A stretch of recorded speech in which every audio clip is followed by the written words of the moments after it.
एक कदम ईश्वर की ओर।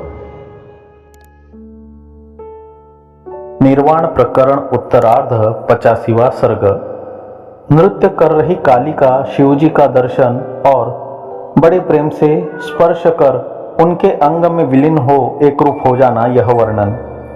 श्री वशिष्ठ जी ने कहा, भद्र, वर्णित रीति से भगवती काल रात्रि भयंकर नृत्य करती है, उसके नृत्य का क्या हाल कहे। परिस्पंदनात्मक अपने दीर्घ भुज मंडलों से उसने सारे आकाश को एक घना जंगल सा बना रखा है। श्री राम जी, चिति शक्ति का असली तत्व न जानने पर वह क्रिया रूप बन जाती है और वह स्वभाव से वहाँ नृत्य करती है। वास्तव में स्थिति तो यह है कि चिति शक्ति में किसी तरह का नृत्यादि विकार है ही नहीं। इसी क्रियात्मक चिति के सूप, कुदाल, पतल आदि भूषण हैं। बाण, शक्ति, गदा, भाला, मुसल आदि, शिला आदि, भाव, अभाव आदि पदार्थ समूह तथा कला, काल के क्रम आदि भी उसी के भूषण है। जैसे अलात का अर्थात लाठी का स्पंदन चक्र के आकार में दिखाई देता है, वैसे ही उक्त चिति का स्पंदन जगत के आकार में दिखाई देता है, यह कहते हैं। भद्र, जैसे हृदय में कल्पना अर्थात मनोराज्य कल्पना ही नगराकार को धारण करती है, वैसे ही चिति का स्पंदन ही अपने भीतर जगत को धारण करता है। अथवा जैसे मनोराज्य कल्पना ही नगर है, वैसे ही स्पंदित चिति ही जगत है, यह आप जानिए।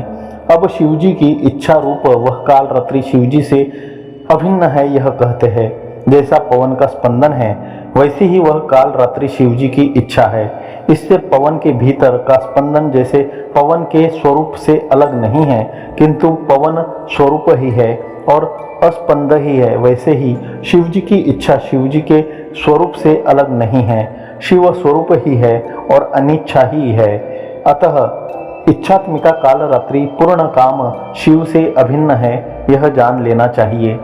आकार से रहित शिवेच्छा साकार जगत के रूप में कैसे परिणत होगी, इस पर कहते हैं। भद्र, जैसे आकार रहित वायु का स्पंदन आकाश में साकार शब्दाडंबर पैदा करता है, वैसे ही शिवजी की निराकार इच्छा साकार जगत पैदा करती है।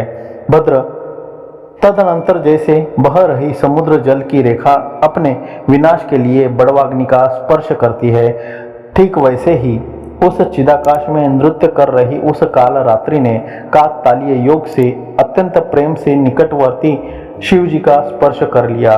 जो ही उसने स्पर्श किया, त्यों ही उसका आवरण करने वाला शक्ति रूप अंश थोड़ा सा हट गया। हट जाने के अनंतर परम कारण एकमात्र शिव जी के स्पर्श से वह काल रात्रि धीरे धीरे अपने अव्यक्त भाव को तथा छोटेपन को प्राप्त होने लग गई। भौतिक अनंत आकारों को त्याग कर वह केवल भूतमात्र रूप हुई, यह कहते हैं। पहले उसने अपने विशाल आकार का परित्याग किया, पंचीकरण त्याग कर पर्वताकृति बन गई।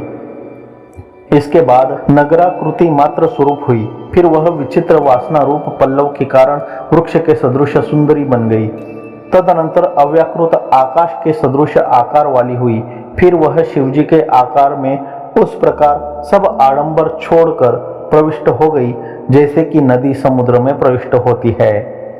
अनंतर शिवा से रहित एकमात्र शिव जी ही बच गए। ये पूर्व वर्णित चिदाकाश रूप गगन में सबका उपसंहार करने वाले तथा सर्व प्रकार के उपद्रवों की शांति कल्याणात्मा शिवजी ही थे।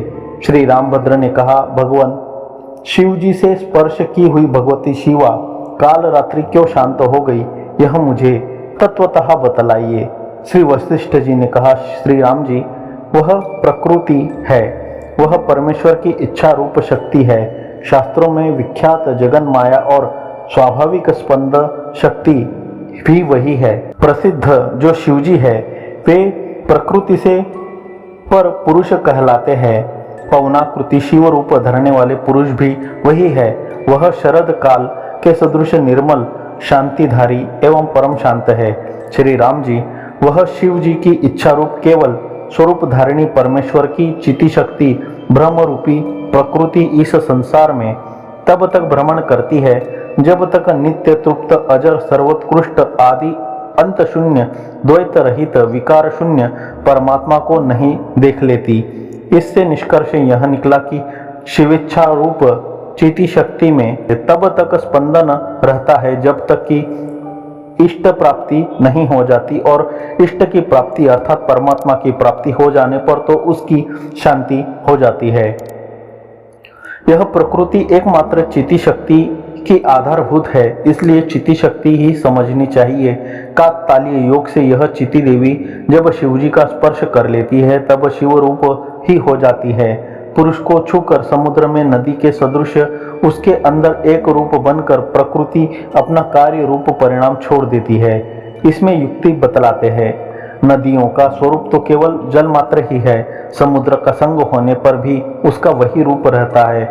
जब यही असली स्थिति है तब वह उसको अर्थात समुद्र को प्राप्त कर तत्काल ही उसी में एक रूप से लीन हो जाती है। राघव, लोह निर्मित छुरी आदि की धारा उत्पत्ति कारण लोह शिला को प्राप्त कर उसी में जैसे शांत हो जाती है, यानी लोहे में मिल जाने पर धार कुछ काम नहीं कर पाती, ठीक वैसे ही वह शिवेच्छा रूप चिति शक्ति उस शिव देव को ही पाकर उसमें शांत हो जाती है, फिर संसार में कुछ काम कर नहीं पाती। वन आदि की छाया में प्रवेश किए हुए पुरुष की निजी छाया जैसे उसी के रूप की हो जाती है, वैसे ही पुरुष में प्रविष्ट हुई प्रकृति पुरुष रूप ही हो जाती है। तब तो वन में से निकल जाने के बाद जैसे फिर अपनी छाया अलग हो जाती है, वैसे ही ब्रह्म प्राप्त पुरुष को भी फिर संसार प्राप्त हो सकता है। इस पर कहते हैं, भद्र अपना सनातन पुरुष रूप जो भाव है उसको प्रकाशित कर देने के अनंतर फिर वह न इस संसार में भ्रमण करता है और न प्रकृति भाव को ही प्राप्त करता है, क्योंकि पुनरागमन में निमित्त अज्ञान का बाध हो जाता है। तभी इस संसार में फिर आना होता है जब संसार की इच्छा रहती है, परंतु तत्व ज्ञान हो जाने पर तो संसार की इच्छा ही नहीं रह जाती। यह कहते हैं, साधु पुरुष तब तक चोरों के समुदाय में रहता है जब तक कि वह उसे जानता नहीं, यानी भ्रांति से चोर को अपना हितैषी समझकर तब तक उसके बीच में रहता है, जब तक कि यह चोर है और मेरा हितैषी नहीं है यह नहीं जान पाता। परंतु जब जान लेता है कि यह चोर और अहितैषी है, फिर उसके बीच में रमण या वास नहीं करता। जब तक परम आत्मा के स्वरूप को प्रत्यक्ष रूप से नहीं देखती तभी तक असद्रूप द्वैत प्रपंच में चिति अर्थात अज्ञ चिति यानी जीव रमण और भ्रमण करती है। जब उसका प्रत्यक्ष कर लेती है तब तो तन्मय बन जाती है, क्योंकि चिति में निर्वाणात्मक प्रशांत स्वरूप ही परमपद है। इसलिए प्रकृति अर्थात अज्ञान युक्त चिति उसे प्राप्त कर जिस प्रकार समुद्र में नदी समुद्र रूपता प्राप्त करती है उसी प्रकार तद्रूप बन जाती है। यहाँ तक जितनी बातें कही गई उन सब का संग्रह कर उपसंहार करते हैं। हे रामभद्र, जब तक उस पर ब्रह्म परमात्मा को चिति साक्षात नहीं देखती तब तक विशाल मोह के प्रभाव से आक्रांत होकर प्रतिकूल इन सर्गों में और उन जन्म आदि दशाओं में भ्रमण करती है, और जब उसे देख लेती है तब तो उसमें तन्मय बनकर ऐसे डूब जाती है जैसे कि मधु में भ्रमरी डूबती है। हे रामभद्र, लगातार आने वाले जन्म मरण एवं मोहमय सकल दुख जिससे शांत हो जाते हैं, उस आत्मा को प्राप्त कर कौन पुरुष ऐसा है जो छोड़ दे?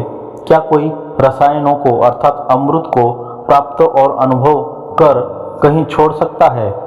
85वां सर्ग समाप्त।